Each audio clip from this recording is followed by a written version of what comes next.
akkana namni jibbu garuu jibbaan nama najjeesu gaafa rabbi keessa hin jirre nyaata kallee ta'uu hin danda'u. Tokkoffaa garaan namaa gaafa qulqulluu ta'ee abbaan takkallee waa takka si godhuu hin danda'u. Dhugaan sitti maal.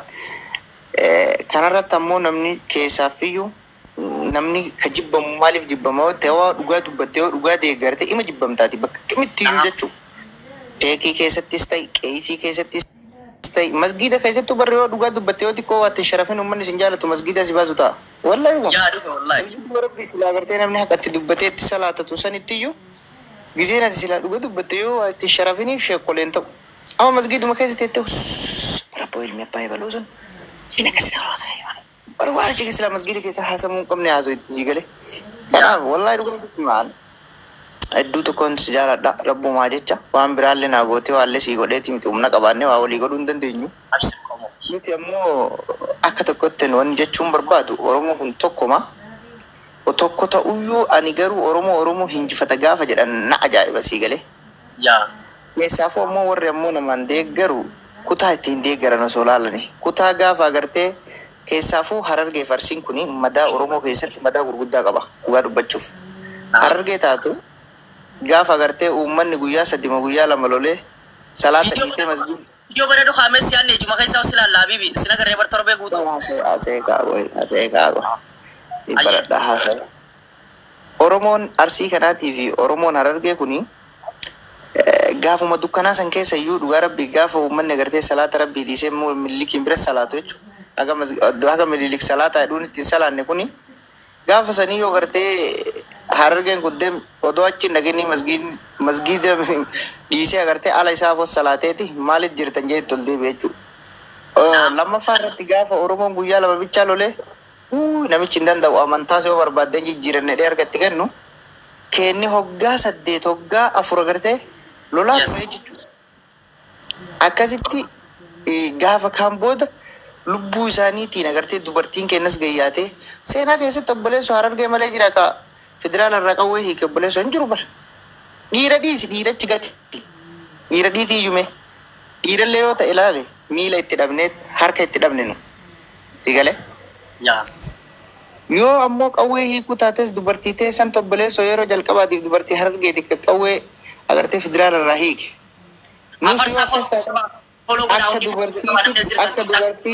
Akka dubartiititti ka seenaa ta'ee hafe yoo jiraate harmatti dhabde lolarra shamarri teen ta'arsii. Oromoo keessa kun seenaa jiru afar isaanii naasofne waan lafa jiru waan agartee artistoonni akka Hacaaluu Hundeessaa Oromoon jaalattu ittiin sirbe kilaash boojitee jedhee ittiin sirbe keessan ammoo sirbi nu dhageenye miliilikii miila dhiqee eessa jirtaa si jaalataa uummanni Oromoo.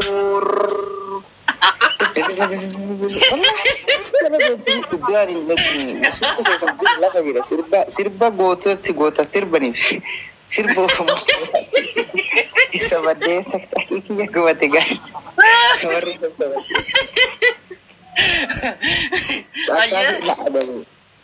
akkasii kaan sirba akkasii qaba jechuu kaan ammootu amantaa wal ganne amantaan duruu jira amantaan dur lafarra jiru amantaan dur lafarra jiru kamillikirraa jijjiiresaniif sigalee waan akkasii sirbaa fi turan sigalee sirboota hedduu jira jechuudha. Oromoon kun dagatee taa'uu jiru jechuudha. Kanumaaf namni dhugaa dubbatu bakka kamittuu ni jibbama. Ani irra guddaa wallahi taktaakiin kee deebuu baay'ee gammade. Maaliif taktaakiin kuni guddaa wannaallee ta'ee miti fooloo guddaa kuma meeqa qabaatee illee miti sigalee garuu diina jalatti jilbiifatu tokko nama gubatu meeshaa lafa miliyoona takkaa yoo gubate maafi faayida sammuun ta'e gubatuu hin dandeessu.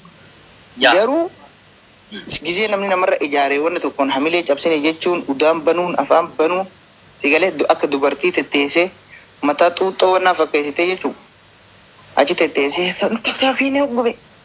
Tokkookii udaan keessan kan guddaa yoo argitan deessita rabbii tokkookii gubuumi. Takkaa yoo baru.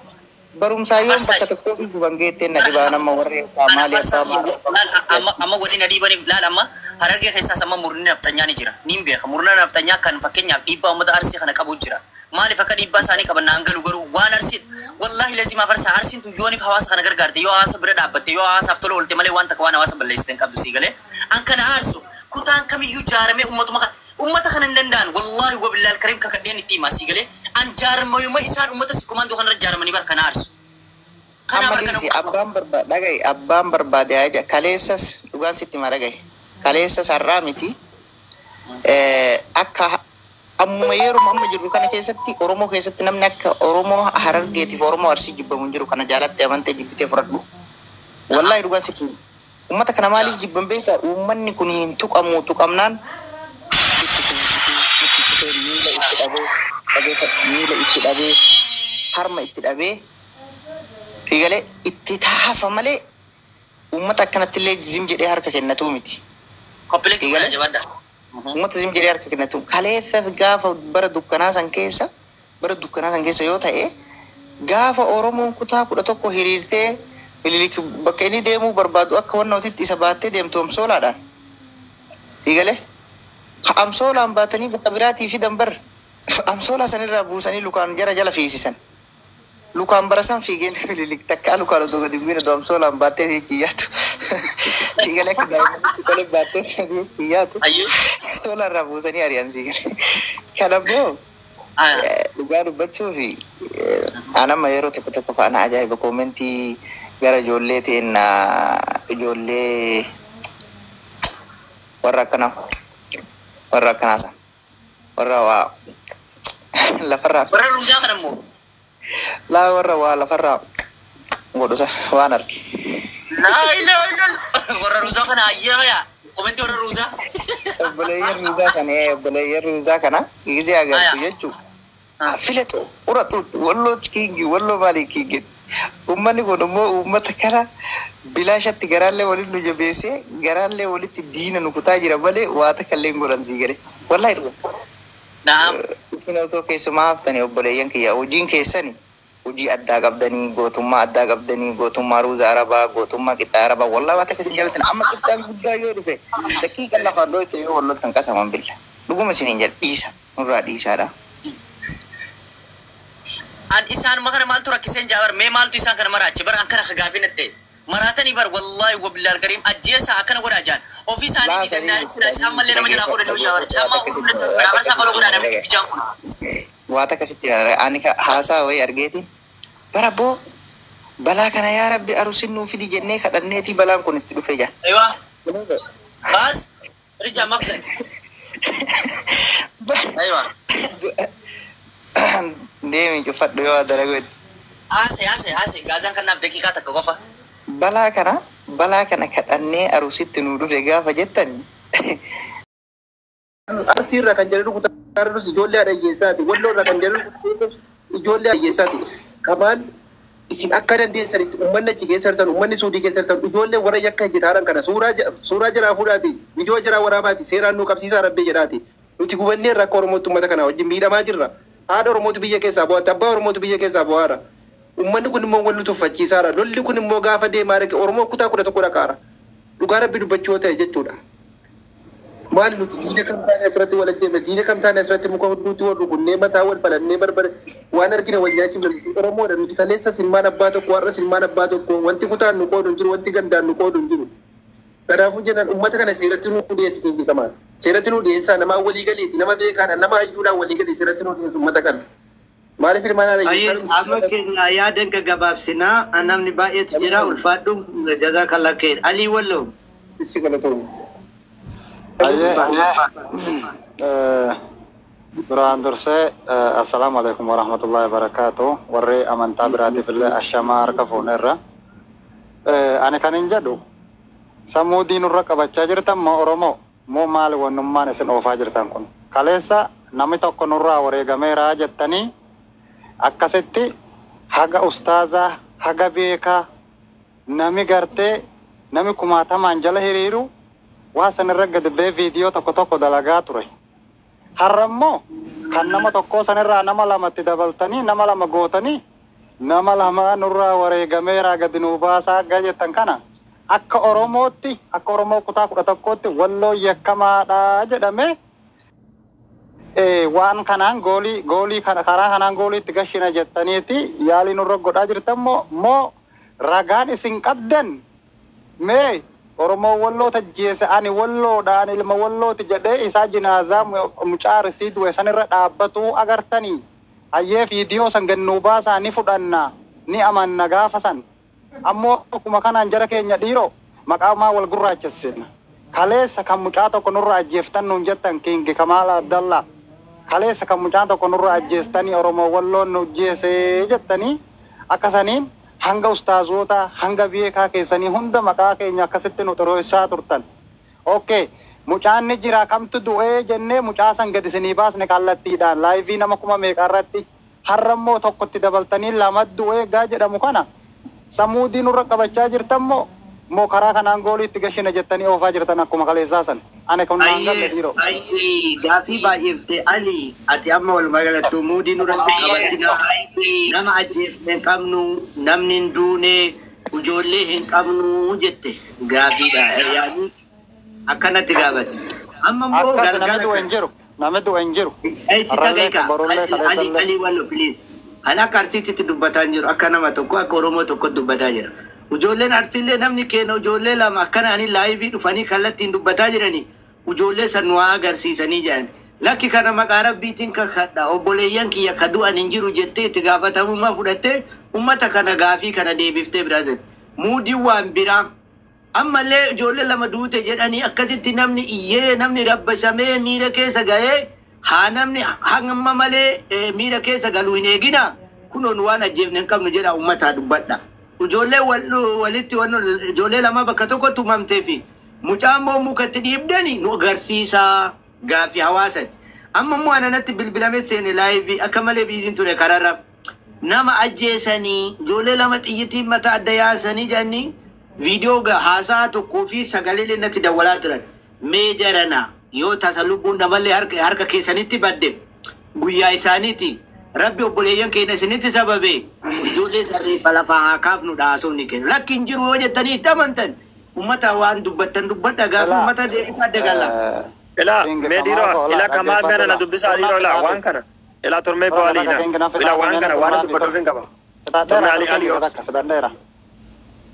Kataka batadera tore rabwa. Kingi Kamaal ila nami du'a hin jiru kaleessa ijoolleen yeroo aarte kaleessa illee akkasuma jechaa turte. Keenya qofa miti keessanillee akkasuma jechaa ture. Kana dhiisiiti. Kaan ijoolleen arsii qabeellee walloo fakkeessee gaafa marxoo ijoollee wallootti hidhee gadi baase muudii walirra qabannu san ni yaadatta mana asliitti gaafa san. Boo muudii akkasiifaa jira. Ijoolleen agaarte waan akkasii haasofti. Waan hin taane fakkeessinaa yoo ta'e wal cafaqna malee lubbuu waliin baafnu dhiiroo. Nuti Oromoodhaa bara hangana hunda maal taatan dhiiroo akka ilma namaa yaada. Yaa ke dubbii jim jedhee ka holola oofuu fi dubbii koomentii namni barreessu laaltanii akkanumaan isin nama guddoodha kamina sirra baatanii waan akkasii haasoftan waan akkana irraaf qusadhaa obboleeyyan fixadheeran. Ali irraa gaaffii qaba ustaaz. Qoyaan hin dubbanne haga Hussein. Ali Walloo. Galatooma. Ali Walloo.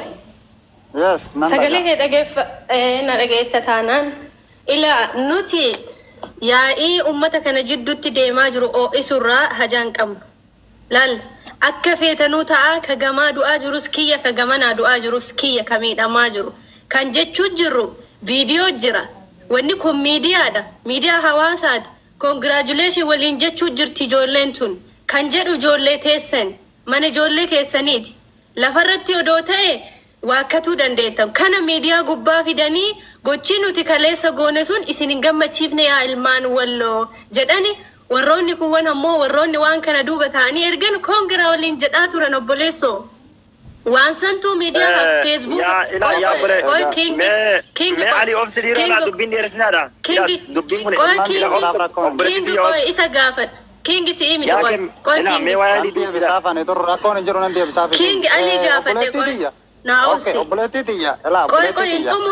Intumurre baba kiya koy ila video santu lal video santu warabame Facebook irra gadhiifame media hundarat isa san maatiin argee ijoolleen teenna dhumtee jirti namni keenya eenyu waa ta'e nuu himaa jechuu jira maatiin jechuu maaliif wanni kun miidiyaadha kanuma malee nuti ajanda kana isurraa ajaan qabna hayyee ila Ali deebisu Ali Ali turima Ali no Abu Ali dabbadu sinjere ga deebisu dandeessu waan kana waan tokko Botorati dubbii waan biraa fakkeessini yaa kan dhugaa jiru ni maafi waan ijoolleen teenya kana jetteef anas siima dhaggeeffadhu obboleettii ko nuti osoo maanguddoon nu yadduu seenee si galee maanguddoon keenya nu aggatee jiru maanguddoo keenyaaf dhaabbannee jirru ijoolleen keessan gochan taanee fi ololan taane oofaa ture. Labsiin taane kennaa ture hanga biyya kaa keessan hanga hamma cululleedhaa waan labsaa ture walumaan agarre silaadha.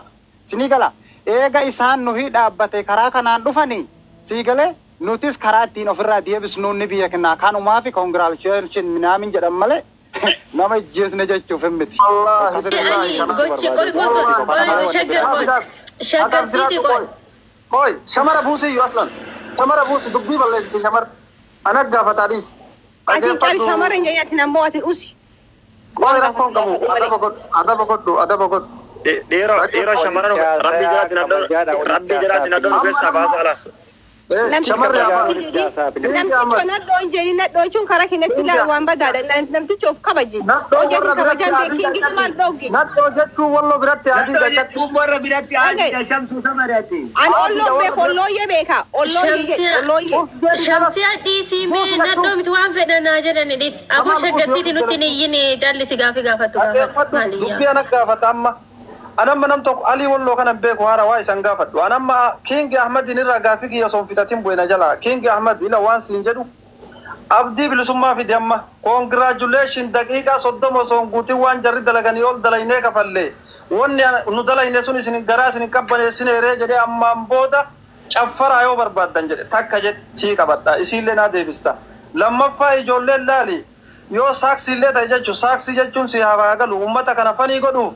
Yoo akkas jedhanillee hin beeku viidiyoo waraabanii ijoolleen lamaan tana mataa keessa dhahi shubbutiin abboo yoo jarri duute jedheen biyyee irra rariitii karaa yamanii galennaan ana arusii ajjeesee arusii jechaaf karaa yamanii wanni galu hin jiru haga shortaan suudiina qabdu asuma ta'a arusiif jecha biyyan galuu jedhe dubbii tana lamaan abdii bilisummaa naa fidiiti tana lamaan qofa deebisii kakadhu namni du'e tokko hin jiru yoo jette araara barbaannaa minu martu ijoollee teessan ta qabamte hin qabdanii miisinillee ta arsiillee hayfiddan ta walloollee ijoolleen teennallee hayfiddi araarri akkana bu'a malee congratulation jedha mataa keessa dhahi shugguti nama lamaan tana ajjeesi yoo duute biyyee rarari karaa yamanii gali jedha akkamitti wal sobuu hin barbaachisu namni du'e tokko hin jiru nu biraallee isin biraallee namni du'e jira namni eega kana ta'e nu biraayis namni nu jalaa dhabame jira afarsoo sinaayipara qawwee sinaayiparaadhaa gadi mul'isee kinoo kana jira jedhee dhaatachuudha akkam bariyoo argineerra waan isin biraallee ilaame akka dhiiraa taasonna. Akeraa qaba dhage amas siifima yeroo inni asli irra mudhisullee argee jira qawwee isin biraallee gali anuu sina dhugaadhaan qabaa jiru King Ahmad dabarina Hassan dabarin kenni fi qawween inni akka qabu dhugaadhaa jedhee laale wanti allaale sun qawwee isin biraan eegani hafarsoon qawwee isin biraan eegani isnaapparii osoo itti kennanii nama dha'uu miti kijibduudha namni ummata kana oli oofe isaa usmee ijoollee teessan abdii bilisummaa maalii kanniin duraayyuu namni dubbii kana dhalche ummata kanniin dhageeffadhu abdii bilisummaa fidiiti ijoollee viidiyoo raabdee mataa keessa dhahi lamaan kana ajjeesi yoo duute karaa yamanii galennaan arsii ajjeesee karaa san hin galu jedhanii aga shortaan na qabdu fi congratulation waan abdiin jedhe san lamaan qofa nuu baasa namni du'e hin jiru jedha kakadhaati teennallee kakattee ayifiddee nama dhabame jedhaati ayibaasaa isinillee kana dhabnee jirra nuu fidaa jedha nullee kana dhabnee jirra nuu fidaan ayibaafnee miidiyaa mudhifnee wali araaramna muka nu keettan muka isin kenne yoo nu ajjeeftanii jiraattanillee isin ajjeefne jedha nullee isin ajjeefne isin ajjeefne achi booda oromoo kutaa sagalii tahafte nu lamaan wal findheesilaa kutaan sagalii tahafte yoo arsiin balleesse arsii itti murtee yookiin dhabama godhuu dandeenya yoo walloo balleessite walloon itti muranii seera jiruun laalte arsiin kutaa sagalii tahafte wanni asirra wal findhee ammallee miskiina karaa deemu qabuu deemnu takka hin jiru ana soo King Ahmadiif afarsoo wal ajjeefte warabbal kaaba ol baheen dubbadhu maaliifi warra wal fi abdii bilisummaa jechuudha King Ahmadiin dhiyoo beekaan yeroo baay'een beeku tunni lama yoo wal ajjeefte wallahi billahi nama du'e jedhee hin likku maaliifi namni dubbii kana dhalchee ummata oromoo lamaa wali buusee wal ficcisiise ummata kanniin kana waan ta'eef amma dubbiin dheeressina ijoolleen dhabamte ta'onnoo jirti as bilbila ijoollee tene tarsii aybaasa shee Kamal King aybaas asin abdii yookiin Ahmad King kajettu as baas viidiyoo dura waraabansan warra waraabesan fincilaa fidi tokkoffa aybaasiiti warra mataa keessa dhayedhesan illee aybaasiiti dubbii akkasii fixa malee dubbii lafarra artistanii shamarri illee ol seentanii nama narrabsina akkana laala malee akka dhiiraati dubbii anyanya jedhaan oolina kana malee wanni haasawan takka hin jiru. Ayyee 430 maal jedhame maqaa yoon qabu namni kun. Abbo ati eessatti nama beeyta miti ati fuudhamaa ta'e akkam jirtan nagaa fayyaa keessanii silaa fayyaa nagaa waliin jenna aadama maqaa Oromoo jedhamu kana ta'eetiniini wanni isin jechuu barbaadu. Ni godhaa silaati. Salma atillee warra gurguddaa taate nama galchittu jara walittiniin onna seensifnee dhiisi marakkoon qabu. Jara kenna nigaa amma. Walitti dhaaduu dhiisa. Fokkise nigaa dhuga. Nigaa amma dhaaba amma gahe. Akka namni dubbasan hin dubbannu ni beeytanii. Odoon dubbatin walii beeytanii dhaaba amma. Hiyyeessa lafarra duguydanii walii fixinaa dhaaba amma. Ofuma jecha dhaaba amma hinga. Amma atillee afaan ittiin dhaadhattu hin qabdu ka gamanallee afaan ittiin dhaadhattu hin qabu. Dhumate hagaarii waan goota wal gootanii dhaabbadhaa sumatti. Dassi dhaaba akkasii naa gootu malee jechuu dhiisatti tartanii miti dhaaba asumara dhaabatti namoota du'e ka du'e illee kunoo Oromoon kutaa sagalii taafte awwaaladhaa dogoggorreetii ka gamanallee yoo wanni du'e jiraate awwaaladha jedhanii as dhiyeessatti waliin hin taphatinaatti Oromoon taachafte ka gumaa hin qabu gumaa isinirraa fixxu isin amma keessaa ba'aa dhaabadha dubbii kana dhaaba ni gaam achi biratti yoo amma deemtanii asii wal fixxanii warra biyyaatillee fi warri biyyadhee wal fixuu jettanii diinuu fixaa jira akkatti wal fixuuf hin ta'u dhaaba asumatti namni waa'ee gootummaa dubbatu tokko hin jiru ammarraan dubbatinaati dhaabaa jechuu barbaada. Kana caalaa waan dubbatu qabu namni yaa'aa jira sheekonni dubbatte olomaa'in dubbate irra tartanii wanni dubbatu tokko hin jiru dubbii balleessinee dubbiin tolchinu kan jechuu barbaada. Ani immoo amma jaarsummaa sheekolee qeessotii itti dhiifnee akka nama biyya arabaa jiru rakkoon dhuftu walitti nu qabdi. Ahmad illee Ali illee ijoolleen teenna ijoolleen walloo hundinuu namoonni ta'e waan dandeettaniin keessallee waan mari'annu amarii goonu balaa dhuftu tana hin aanna ijoollee isin bira jirtu gadhiifaa tanu bira jirtullee ijoolleellee borullee sagal.